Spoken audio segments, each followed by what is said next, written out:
여론조사를 통해 민심을 읽어보는 시간, 민심은 숫자다 시간이 돌아왔습니다. 오늘도 오피니언 라이브 윤희웅 여론분석센터장, 리얼미터 권순정 조사 분석실장 두 분 모셨습니다. 어서 오십시오. 네, 안녕하십니까. 벌써 한 해가 갔습니다. 이제 4시, 5시간도 안 남았네요. 정말 마지막 날이네요. 네, 마지막 날입니다. 오늘 정방날이라 그래서 우리 잘리나 그랬는데. 아닙니다. 2018년 마지막 올해 방송. 정방이라. 예. 네. 두 분 올해 되돌아보면 어떻습니까? 올해도 굉장히 바쁘셨죠, 일단. 예, 뭐 개인적으로는 정말 너무 많이 바빴던 것 같아요. 6.13 지선도 있었고. 그리고 저희들 같은 경우는 이제 국정 지지율이라든지 정당 지지율을 매일 이렇게 조사를 하다 보니 요즘 또 욕도 많이 먹고 있습니다. 매번 조사하는데 왜 욕을 얻어먹습니까? 아니, 떨어지면은 떨어지는 것을 싫어하는 측에서 또 올라가면 또 올라가는 걸 싫어하는 측에서 계속 욕 먹고 있습니다. 예. 윤희용 센터장님은요? 저는 제가 이제 온라인에 2018년 1년 동안 사람들이 블로그나 카페에 이제 글을 남기잖아요. 행복이라는 단어가 들어간 문서들을 다 수집을 해서 분석을 해봤어요. 그래요? 행복. 예. 그래서 이제 어떤 것들에 이제 연관돼서 행복을 얘기하는지를 살펴보려고 이제 블로그 카페에 이제 글을 남기시잖아요. 예. 그런데 이제 우리 생각에는 어떤 이제 성공 또는 돈 이게 상위에 있을 것 같잖아요. 예, 그렇죠. 근데 이게 안 보여요, 상위에는. 성공이나 돈이. 높게 나오는 것들이 일단 이제 가족이 뭐 있겠고요. 가족들 뭐 있고 부모님이나 이제 자녀. 그 다음에 보면은 높은 게 여행, 건강이 있고. 그 다음에 특이한 것들이 카페, 커피, 노래, 산책 이런 것들이 상위에 있더라고요. 아, 정말 소소한 걸 행복하게 느낀 거군요. 그래서 뭐 소확행이라는 이제 유행어도 있었습니다만은 정말 이제 국민들이 이게 많이 이제 지금 이제 많이 어둡잖아요. 이제 암울한 부분들 많고 어렵기도 하신데 정말 주변의 작은 것들에서 행복을 느끼는 그 지혜를 이제 알아서 찾아가시는 것 같아요. 그러니까 이런 데서 거창한 데서 이제 행복을 뭐 거기도 이제 행복이 아니라고 할 수는 없지만 그것이 쉬운 것은 아니니까 주변에서 이제 소소한 데서 행복을 이제 찾으시는 그 지혜를 갖고 있는데 한 가지 또 이제 불행도 봤더니 이게 이제 불행에는 이런 것들 현실, 이 세상, 이 사회 이런 것들은 행복에는 이게 상위에 없는데 불행이랑 관련된 문서들을 모아놓고 봤더니만 여기에는 이제 그 불행에 가까운 거예요. 사회, 현실, 세상 이런 것들. 현실이 불행이다 그러면 좀 슬프네요. 그러니까 현실을 사는 것 얘기할 자체가 때 불행이라는 거잖아요. 그러니까 소소한 데서는 행복을 얘기하는데 이 사회, 이 현실, 이 세상 이런 미래 이런 거 얘기하는 불행이 많더라고요. 그러니까 제 생각에 2019년에는 이게 이제 불행에 있던 그룹에 있던 단어들이잖아요. 그러니까 행복에 있는 그룹의 단어들로 이것들 좀 옮겨오면 소소한 데서 얻는 행복도 있고 이 주변 이제 사회 현실에서 또 얻는 행복도 있고 균형과 안정감이 좀 생기지 않을까 생각해 봅니다. 기대해 봅니다. 윤 센터장은 그러면 행복하면은 어떤 단어가 떠올라요? 아까 이 조사를 해보니까 가족, 뭐 여행, 건강 이런 게 상위권이었다는데. 네. 저도 좀 여행 가보고 싶어요. 여행? 2019년에는. 방금 돈 하려고 그러다 여행하신 급하게 바꾸신 것 같은데. 이제 포기했습니다. 네. 거수정 시장님 어떻습니까? 하나 골라봐요. 행복이면 백두산 가고 싶어요. 백두산 가고 싶어요? 예, 정말 좀 부럽더라고요. 백두산 가는 게. 네. 방송용 멘트로 아니 북한쪽으로. 아니 정말. 네. 진짜로? 예, 저쪽으로 돌아가는 게 아니라 중국 쪽으로. 근데 저한테 매번 일이 너무 많다. 일 좀 덜 하고 싶다. 그렇게 얘기했잖아요. 근데 그렇게 이제 불만을 하면서도 제가 일을 못 넣는 스타일인 것 같아요. 예. 뭔가 좀 부족한 것 같고 다른 사람한테 시키면은 뭔가 좀 이게 잘못된 게 많이. 아니요. 잘합니다. 다른 사람 시켜 잘해요. 나 아니면 안 된다는 생각을 버리세요. 그만둘래. 불행의 시작입니다, 그게. 그래요. 그걸 조절을 못해서 제가 좀 와이프한테도 많이 욕을 먹고 있습니다. 요즘. 아니, 저도 그렇게 일을 제가 다 주관하는 스타일이어서. 그런가요? 네, 돌아보니까 일을 올 한 해 너무 많이 했는 것 같아요. 네. 그래서 제가 YTN에 부탁해서 며칠 휴가 갔다 왔지 않습니까? 언제 갔다 오셨어요? 다녀오셨잖아요. 예, 이번 주. 저번 주. 나도. 그래서 굉장히 힐링이 됐어요. 너무 좋아요. 그런가요? 예. 얼굴 표정이 상당히 좋네요. 그러니까. 예. 저는 아까 그 행복이란 단어에서 여행을 하나 떠올리겠습니다. 너무 좋아서. 네. 여행. 저도 여행이죠, 사실. 백두산 여행이니까. 네. 또 우리 듣고 계신 청취자분들도 내년 한 해는 아까 우리 윤 센터장님 이야기했던 여러 가지 단어들 중에 몇 개는 꼭 이루시길. 예. 사실 근데 커피 같은 거는 금방 우리가 할 수 있는 거잖아요.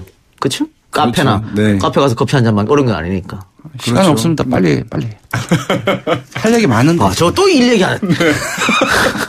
일합시다. 자, 지금도 운영위가 국회 운영위원회 개최되고 있는데 오늘 아침부터 계속해서 이어지고 있습니다. 두 분 했을 때 오늘 운영위 총평 부탁드립니다. 제가 먼저 할까요? 예. 예. 제가 봤을 때는 이 자유한국당의 참패다라고까지는 아니지만 패배했다라고 봐요. 지금까지는. 뭐 다들 언론에서 한 방이 없다 이런 얘기를 하더라고요. 예, 한 방이 없고 그리고 청와대에서 많이 준비를 해 가지고 왔어요. 그리고 사실 이런 부분들은 민간 사찰을 했냐 안 했냐. 예. 그리고 그 블랙리스트를 만든 걸 지시를 했냐 안 했냐. 사실관계를 따지고 들어가야 되는 부분들이거든요. 예. 예. 그러려고 한다면 기본적으로 얘기하는 것 자체가 이미지가 신뢰감이 묻어 나와야 됩니다. 그러니까 제가 오늘 이제 이 내용이 있어서 쭉 운영이 그 영상들 쭉 보고 왔는데 예. 신뢰감을 획득하는 측면에서는 조국 민정수석이라든지 임종석 비서실장이 다른 이제 전혜경 의원이라든지 나경원 여타 자유한국당 의원들보다는 분명 성공을 했다.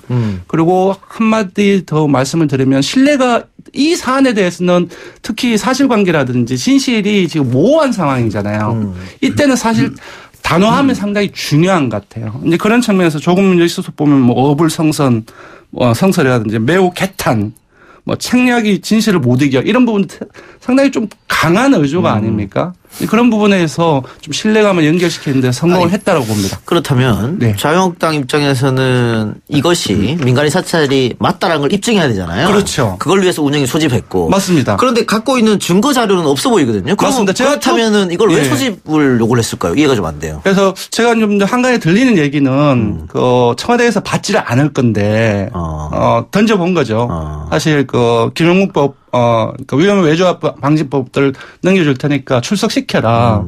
그 던졌는데 이거 받은 거야. 안 받을 줄 알았는데. 안 받을 줄 알았는데 전략적 미스가 아닌가라는 생각이 들고 그런 측면에서는 청와대에서 사실상 저는 열린다는 그 자체가 기회를 주고 그리고 이제 그 위험한 외주화법도 방지 이 부분도 통과시키는 그런 이득을 얻기 때문에 사실상 이게 진행된다고 했을 때 청와대 승리가 아닌가라는 생각을 했어요. 예, 윤수현 선생님. 저는 먼저 이 상임위 뭐 운영이라 할지라도 이게 열려서 의회가 정부에 대한 이제 견제 역할들, 감시 역할들을 이제 하는 것들은 일상적으로 이제 있는 일들이라고 생각해요. 그래서 그것이 이제 정부 부처 아니라 뭐 청와대 인사도 필요하다면 나와서 질문이 있고 또 국민들에게 얘기한 대로 얘기하고 하는 것들 그 자체에서 뭐 항상 대단한 것도 이제 있어야 되는 것은 아니라고 보여요. 그것이 이제 정부의 뭐 국가를 운영하는 데 있어서 이제 나타나는 모습이라고 할 수 있고 그래서 이제 꼭 대단한 것이 있어야 되는 것만은 아니다. 이렇게 일단 보이고요. 다만 지금 보면 이제 연말이잖아요. 예. 예, 마지막 날이잖아요. 그러니까 상당히 어쨌든 국민적인 마지막에 이제 우리가 새 밑을 조용히 이제 한 해를 마무리하고 다음 해를 이제 준비하는 날로 삼아야 된다 이렇게 얘기를 사회적으로 많이 하는데. 그런데 이제 오늘 같은 정치적인 이제 여야 간의 이제 공방으로 이제 하루를 마감하게 국민들에게 한 측면이 있어서 저는 좀 비판받을 지점이 있다고 봐요. 날짜를 꼭 오늘 31일로 해야 되느냐. 우리가 그래서 이날에 지금 이 사건을 얘기해야 되는 것이냐 좀 아쉬운 부분이 있고 그리고 정치적 측면에서만 본다 하더라도 사실은 한국당에서 이걸 한다면은 몇 번 말씀드렸습니다마는 어떤 이제 이슈를 제기할 때 어떤 사안에 있을 때 대중의 예상을 뛰어넘는 것들을 꺼내놔야 되거든요. 예. 그래야지만 이것이 더 주목받으면서 의혹이 커지면서 공세가 성공하게 되는 것인데 오늘 이제 한국당에서 어떤 새로운 증거, 새로운 사안을 추가적으로 내놓지 못하고 이전에 이제 언론에서 보도되었던 것들을 얘기하는 차원이었기 때문에 정치적 차원에서의 어떤 성공 이런 부분에 좀 아마 뭐 득실을 따지자면 한국당 입장에서는 이렇게 성공하지는 못한 측면이 있다 이렇게 보겠습니다. 딱 하나 소개시켜 드릴게요. 오늘 그 대통령 수행 지지율, 그 국정 지지율은 보통 발표를 안 하는데 일간을 알려드리면요. 오늘 긍정평가가 48%, 부정평가가 47%가 나왔습니다. 기억하시겠지만 오늘 발표된 숫자가 지난주 주간 집계인데 45.9%가 나왔거든요. 예. 그 상당폭 올랐고 특히나 우리는 어제 거하고 이제 전날 거하고 당일 거를 합쳐가지고 통계를 내는데 그렇죠. 오늘 당일 것만 따로 보면은 긍정평가가 50%, 부정평가가 45%가 나왔어요. 그러니까 오전부터 열렸기 때문에 다른 이슈들도 영향을 미쳤기 때문에 오늘 이 운영위 이슈 자체가 저는 영향을 미쳤다고 보거든요. 이런 결과만 보더라도 전반적으로 이제 운영이 오늘 있었던 일들에 대한 국민들의 의견들, 느낌 예. 그런 부분들은 좀 예. 청와대의 승리가 아닌가 싶습니다. 그러니까 두 분 다 공통적으로 자유한국당의 패배고 청와대의 승리다 얘기도 해줬고 또 방금 실장님이 갖고 온 그 자료도 네네. 그걸 객관적으로 나타내 주는 네, 거잖아요. 조금 전에 나왔습니다. 네. 그렇다면 지금 이런 얘기도 있더라고요. 조국 임종석을 불러서 운영위원회 오히려 이 두 사람을 키워준 꼴이 돼버렸다. 결과적으로는 자유한국당의 패창이다. 네. 그러니까 오늘 뭐 많이 이제 보신 분들도 있고 이제 뉴스를 통해서 또 요약된 것을 보시는 화면을 보시는 분들도 있을 텐데 이제 조국 수석은 정치인은 아니고 임종석 비서실장은 정치인이잖아요. 그러니까 임종석 비서실장은 상당히 예리하게 방어를 하더라고요. 많은 이제 경험들이 있고 본인이 또 국회의원이 있을 때 이제 이런 것들을 해본 경험이 이제 있으니까 조국 수석 같은 경우는 정치인 같지 않은데 어쨌든 뭐 이렇게 이제 또박또박 사실에 대해서 이제 적극적으로 해명하려고 하는 모습들을 이제 보이는 것이니까 일반적으로 쉽게 이제 접할 수 없는 화면들을 이제 국민들이 보는 것이니까 조국, 임종석 뭐 얼마나 대단한 것을 가지고 있는 사람들이냐 뭐 이제 이런 사람들 이제 의문도 있고 할 텐데 오늘 화면에서 그렇게 이제 의혹과 문제와 직결된 사안으로 연결되지 않고 해명들을 어쨌든 이렇게 해내는 것을 보면서 뭐 보수 성향층은 모르겠습니다만은 이렇게 이제 그렇지 않은 분들 같은 경우는 뭐 어쩌면 이렇게 호감도를 더 높게 하는 요인으로도 작용할 수도 있겠다라고 하는 이제 정치적 시각도 이제 있는 것이죠. 예, 다른 얘기로 넘어가죠. 그 전에 청취자 의견 좀 봅시다. 9708님께서 욕 먹어도 프로는 멋집니다. 힘내세요. 이거 아마 권순정 실장이 아까 욕 많이 먹고 있다는 거에 대한. 그런가요? 예. 고맙습니다. 또 예스앱으로 정민호님께서 오세훈 한명숙 여론조사 새누리당 180석 여론조사 참 황당했습니다. 이건 요가는 거네요. 예. 네. 그때는 제가 없었습니다. 리미트에. 자, 윤희우 세상님. 예. 이렇게 오세훈 한명숙 여론조사는 지난번 총선이었죠. 예. 총선 때. 지방선거였다고요? 2010년 유선의 지방선거였죠. 예, 네. 제가 듣기로는 그랬는데 들어와서 보니까 많은 얘기를 하더라고요. 2010년 지방선거에서는 뭐 사실 이제 조사 방법들이 이제 진화를 하는데요. 그 당시에는 이제 휴대폰 조사가 불가능한 시대였어요. 그래서 이제 가구 전화만 대상으로 100% 하게 되면서 실제 그때는 가구 전화들이 전체를 포괄하지 못하는 상황이었는데 마지막에 이제 그때 2010년 그걸 하면서 상당히 이제 오차가 컸죠. 예. 그래서 뭐 그것을 이제 비판을 많이 받고 나서 이후에 이제 개선이 좀 된 점점 발전해 나가고 있다. 예. 이렇게 네, 이해하겠습니다. 예. 네. 권순정 실장이 지난번 우리 방송에서 문재인 대통령 지지율 데드크로스 현상 큰 의미가 없다 이렇게 이야기하고 있는데 네. 지금 연말 들어서 부정평가가 오차범위 밖을 벗어나서 터진 결과가 좀 나오고 있습니다. 어떻게 보세요? 예, 좀 뭐 그 얘기를 하면서 그 정말 문제 있는 건데 왜 문제 없는 것처럼 얘기해서 뭐 욕도 일부 먹긴 했는데 문제는 분명히 있습니다. 왜냐하면 올해 최고치가 4.27 판문점 정상회담 직후에 77.4%까지 나왔거든요. 예. 그러니까 최저치가 45.9%까지 떨어졌기 때문에 격차를 계산을 하면 31.5%포인트가 떨어진 겁니다. 그리고 최근에 5월 달부터 9월 평양 정상회담이라든지 이런 6.12 남북 정상회담, 북미 정상회담이라든지 살짝 반등한 것들을 제외를 하면 사실상 5월 달부터 12월 달까지 8개월 정도 지속적으로 하락한 겁니다. 예. 그러니까 하락의 지속성이라든지 하락의 폭을 봤을 때는 상당히 많이 심각하다고 볼 수 있는 거죠. 그럼에도 불구하고 사실상 제가 지적했던 부분들 뭐냐면 데드크로스라는 그 이름을 붙이면서 과도하게 더 나쁜 것처럼 얘기를 한다는 데서 제가 문제를 지적을 했던 것이고요.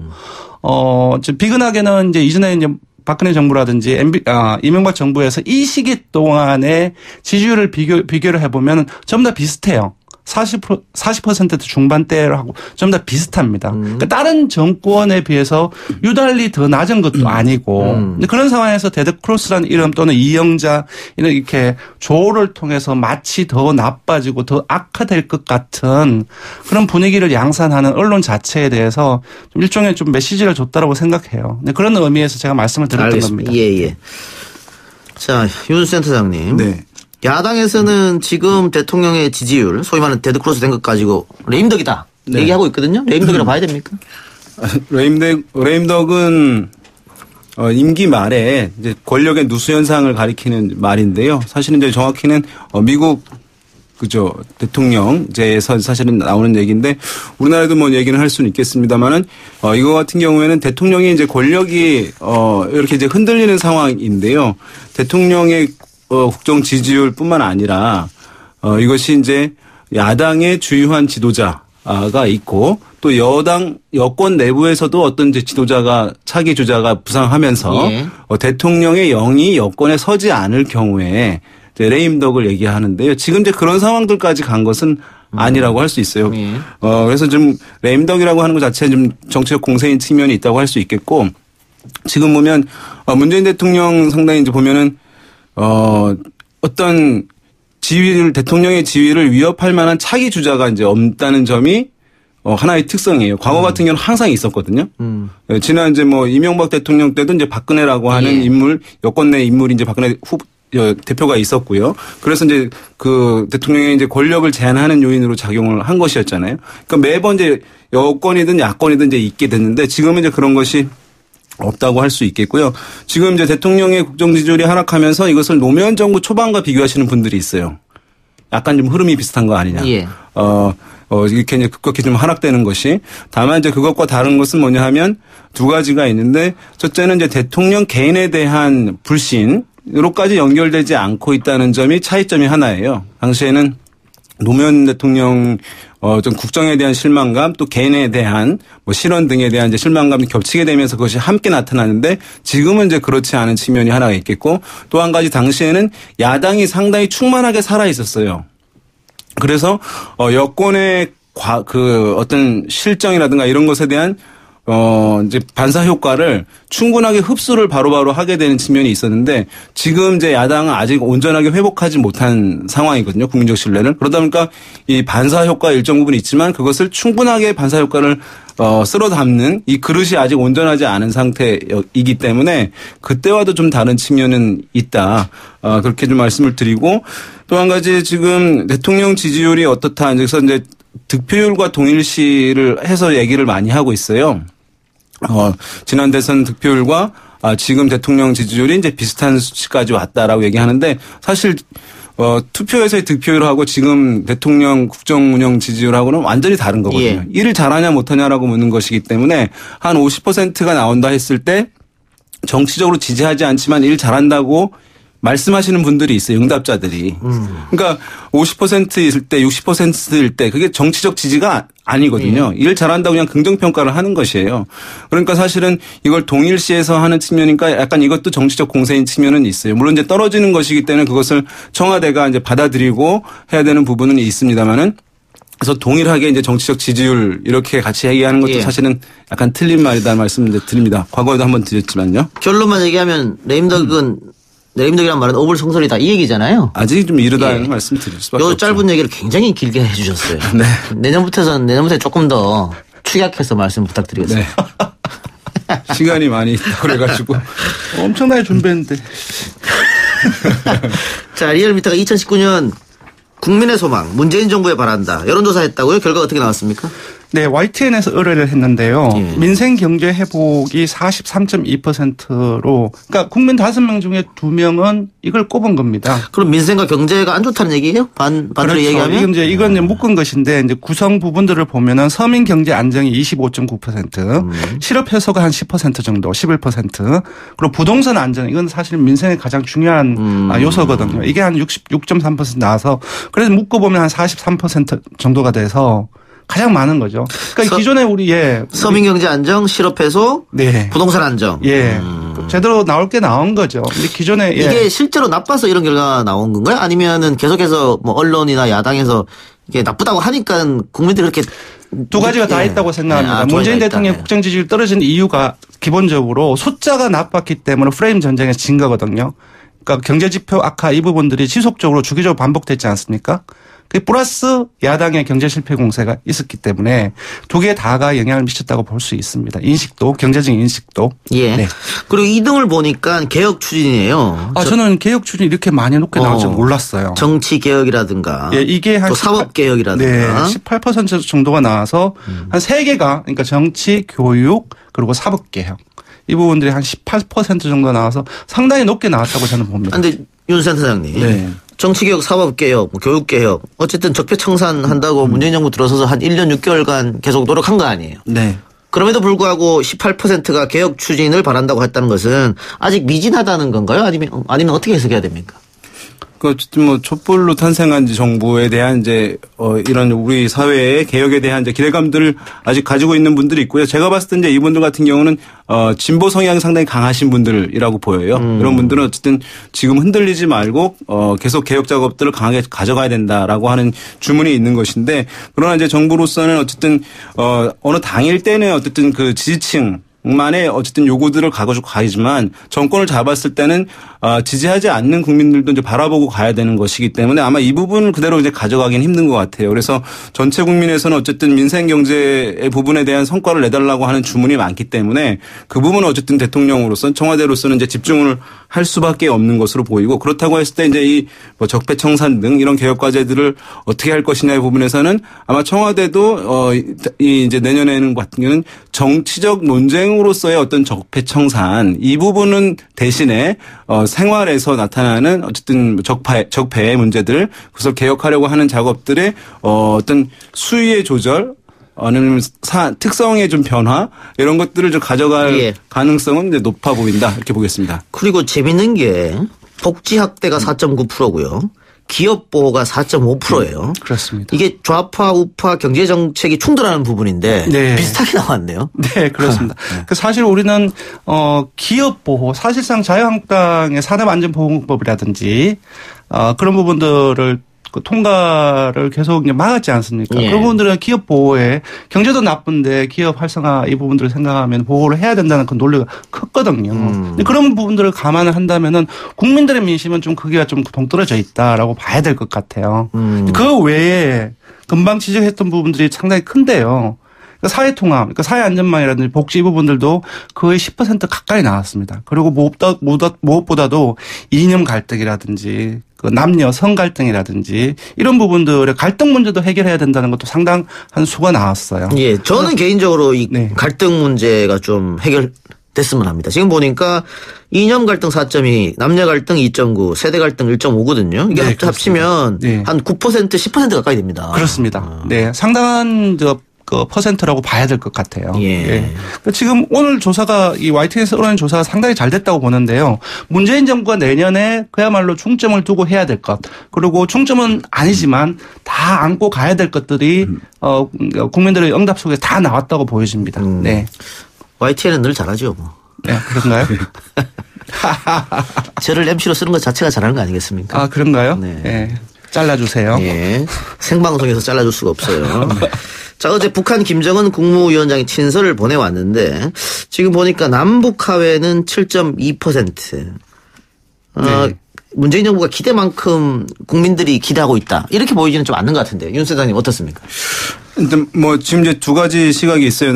한반도 정세 변화, 이제 남북 관계 개선 이제 이미 많이 반영이 되었기 때문에 새로운 어떤 성과 나온다 하더라도 그것이 정부에 대한 평가에 크게 반영되지 않을 것이다. 또 국민적 기대감들이 일단 많은 부분은 해소되는 것이다라고 하시는 분들이 있고, 또 한편의 이제 시각에서는 그렇지 않다. 이 남북화의 부분들이 어쨌든 계속 진전되는 것에 대한 강력한 기대감들이 어쨌든 있다. 왜냐하면 사회 불안이라든가 국가 이제 위기의 상황들이 해소되는 것이기 때문에 그건 있다. 왜냐하면 이것에 예로 드는 것이 두 번째 이제 문재인 대통령이 이제 평양을 방문했을 때 그때 이제 거의 대통령 국정 지지율이 상승하지 못할 것이다. 한 5%포인트 정도만 상승할 것이라고 했는데 실제로 뭐 15%가량 상승을 했던 것이거든요. 저도 그렇게 예상했죠. 그러니까 이제 그것에 대한 이제 기대감도 상당히 이제 가지고 있고 다시 살아날 가능성은 있을 것이라고 보는데요.